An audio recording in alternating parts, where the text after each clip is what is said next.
Hello everyone! So, andito kami ni Weng. So, itong video na to is a video taken nung kami ay nag-Dubai nung December 17 to 22. So, bali 5 days kami ng kasama ko ni Weng. Supposed to be, dapat kami ay 3. Kaso, may personal reason yung isang nangyari sa di inaasahan. And then, 2 na lamang kami na natuloy dyan sa Dubai and then in-enjoy na lang namin. Sa di sinasadya ako ay nagkasakit. Yung medyo inubo, nagkatrangkaso. Tapos on that time, nagkaroon pa ng bagyo and then bumaha dun sa area namin. Yung mga piling-pili lamang na mga nagkabaha. And then afterwards, mga pahapon, nag-decide kami na gumala. At yan, eksakto, napunta kami ng Global Village dito sa Dubai ng bonggang-bongga. So, 3 to 10 or 3 to 12 yung open hours ng Global Village. And na-enjoy talaga namin ng bonggang-bongga. So, ayan, sumasabay lang kami ng kasama ko dyan sa mga oso na yan. Gusto ko makahawak talaga dyan sa oso na yan. Kaso, yung mismong mascot na yan, minsan umiiwas ng bonggang-bongga. And then talaga, wala talaga kaming plano. Kasi talagang the whole day, the whole night talaga dapat nasa hotel lamang kami.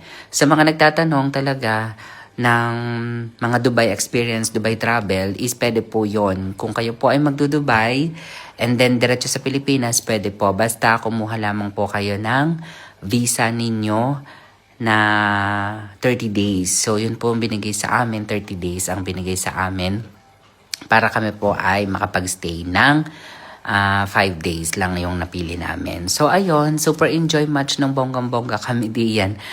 Sumasabay pa kami diyan sa mga sayaw dyan, sa mga dancer na yan.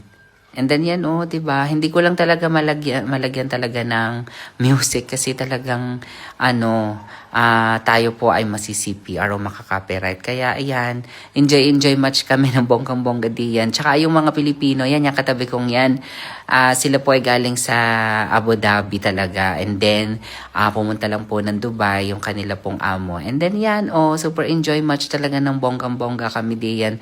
So talagang nalibot namin ang buong Global Village. As in, over 90 cultures in one destination na po diyan sa Global Village. Kung hindi nyo tatanungin talaga ng bonggang-bongga talagang, para siya talaga, isa siyang theme park pero world-class entertainment talaga.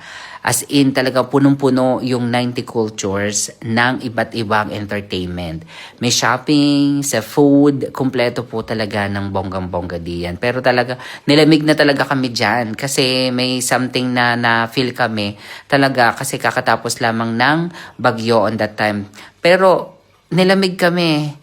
After nyan, umuwi na kami. Nakasama. Ayan, yung 2 Pilipina. Hello, mega love shout out nga pala dyan sa 2 Pilipina na yan. So, naging friend namin din yon. At sila ay, yung amo nila ay bumisita lamang diyan sa Dubai. And then yon sila ay kasama. Yon, di ba? Sa pagta-travel, marami kang matututunan, marami kang makikilala, lahat sa iyo parang bago. Kaya, mas marami akong natutunan during travel, yung pagiging simple at payak na pamumuhay ng bonggang-bongga. At ayun lang. Kaya may advice ko sa lahat na hanggat bata ay mag-travel, hanggat bata at kaya pa ay gumala ng bonggang-bongga. Kasi hindi naman natin alam kung hanggang kailan, 'di ba, yung mga ganitong mga opportunities na ibinibigay sa atin. Kaya habang bata ay mag-enjoy. And as long as kaya naman at carry bills ninyo, why not, 'di ba, na mag-travel o gumala, 'di ba? So ayan, super enjoy man, saka lang dumating si Santa Claus nung pahuli na. Kaya kami talaga tinapos talaga namin yung mismong entertainment time diyan sa may Global